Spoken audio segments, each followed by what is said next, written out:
പരിശുദ്ധ പരമദിവ്യകാരുണ്യത്തിന് എന്നേരവും ആരാധനയും സ്തുതിയും പുകഴ്ചയും ഉണ്ടായിരിക്കട്ടെ. ഇത് എൻ്റെ ഓർമ്മയ്ക്കായി ചെയ്യുവിൻ. വിശുദ്ധ ലൂക്ക അറിയിച്ച നമ്മുടെ കർത്താവ് ഈശോ മിശിഹായുടെ പരിശുദ്ധ സുവിശേഷം 22-ാം അധ്യായം 19-ാം വാക്യത്തിലും വിശുദ്ധ പൗലോസ്ലീഹ കൊറിന്തോസാർക്ക് എഴുതിയ 1-ാം ലേഖനം 11-ാം അധ്യായം 24-ഉം 25-ഉം വാക്യങ്ങളിലും നാം കാണുന്നു ഓർമ്മ.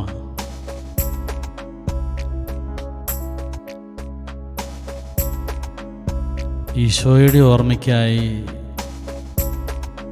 നാം ചെയ്യുന്ന കൂദാശ, ഒരപ്പത്തെ ഈശോയുടെ ശരീരമാക്കുന്നു, വീഞ്ഞിനെ ഈശോയുടെ രക്തമാക്കുന്നു. അത്രമാത്രം ദൈവികമായ ഓർമ്മ ഉയരങ്ങളിലാണ്.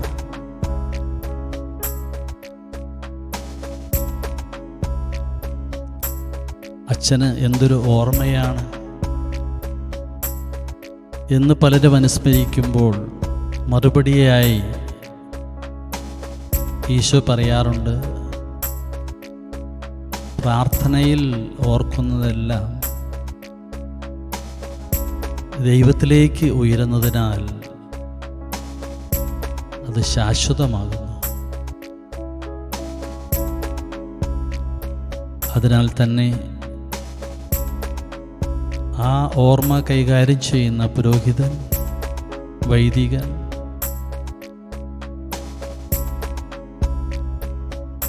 വിശുദ്ധനായിരിക്കണം. എന്തെന്നാൽ പുരോഹിതൻ ദൈവസന്നിധിയിൽ വിശുദ്ധനായിരിക്കണം. നിന്റെ ദൈവത്തിന് കാഴ്ചയപ്പം സമർപ്പിക്കുന്നതിനാൽ നീ അവനെ വിശുദ്ധീകരിക്കണം. അവൻ നിനക്ക് വിശുദ്ധനായിരിക്കണം. കാരണം നിങ്ങളെ വിശുദ്ധീകരിക്കുന്ന കർത്താവായ ഞാൻ പരിശുദ്ധനാണ്. ലേവ്യരുടെ പുസ്തകം 21-ാം അധ്യായം 7-ഉം 8-ഉം വാക്യങ്ങൾ. ഓർമ്മ എത്രയോ ഉന്നതമാണ്.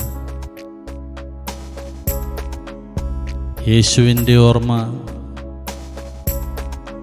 കൂദാശയാണ്. പരിശുദ്ധ കുർബാനയാണ്. അത് ശാശ്വതമായ ഒരു ഉടമ്പടി തീർക്കുന്നു. ഐക്യത്തിൻ്റെ കൂദാശയായി നിലകൊള്ളുന്നു. അതുകൊണ്ട് തന്നെ ഓർക്കുന്നതെന്തും കോർത്തിണക്കി ആ നിമിഷം തീരത്തെത്തിക്കുന്ന നാഥൻ്റെ അത്ഭുതകരമായ സ്നേഹാത്ഭുതം നാം അനുഭവിക്കുന്നു. ഈശോയെ, ഈ പരിശുദ്ധ കൂദാശയിൽ അവിടുത്തെ ഓർമ്മ കൈകാര്യം ചെയ്യുന്ന പുരോഹിതരെ, വൈദികരെ ദൈവസന്നിധിയിൽ വിശുദ്ധരായിരിക്കാൻ സമർപ്പിക്കുന്നു.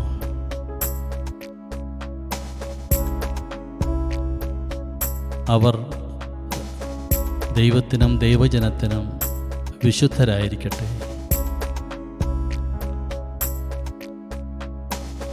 അങ്ങനെ അവരർപ്പിക്കുന്ന അപ്പത്തിലൂടെയും വീഞ്ഞിലൂടെയും ഞങ്ങൾക്കും ദൈവൈക്യം സാധ്യമാകുന്നതുപോലെ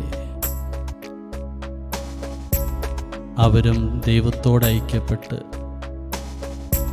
ശാശ്വത സ്മാരകമായ വിശുദ്ധ കുർബാനയിലൂടെ എന്നും വിശുദ്ധരായിരിക്കട്ടെ.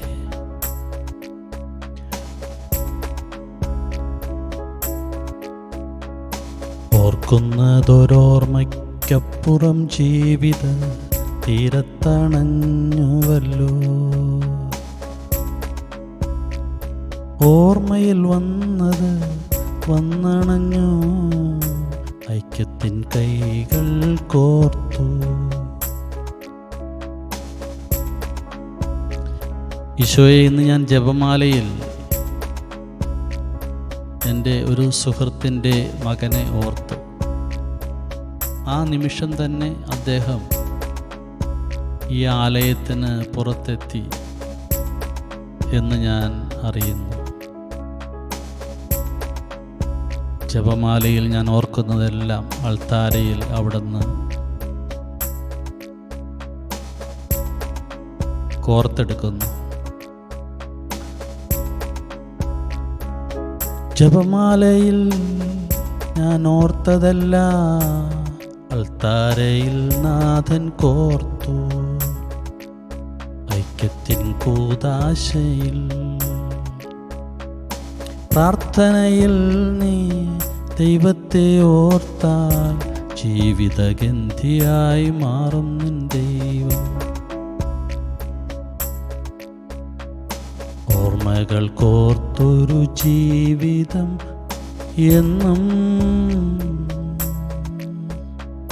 ദൈവൈക്യമേകും ശാശ്വതമാകും.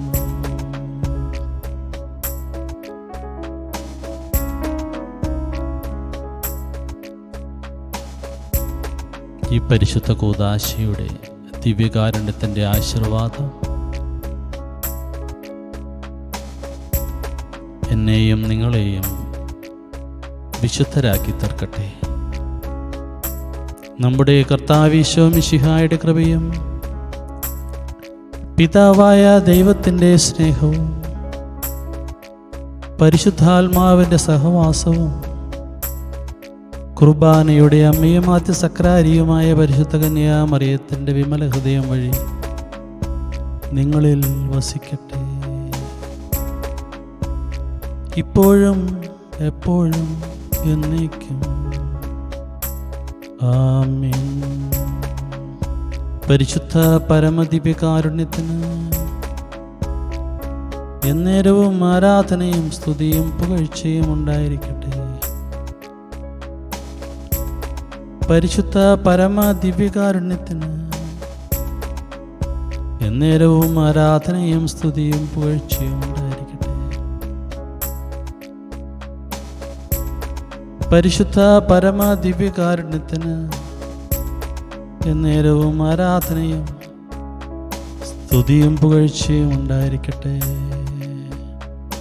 നാഥോപാസന ചെയ്തീ നാളുകൾ നാഥൻ്റെ നടയിൽ കാത്തിരിപ്പൂ.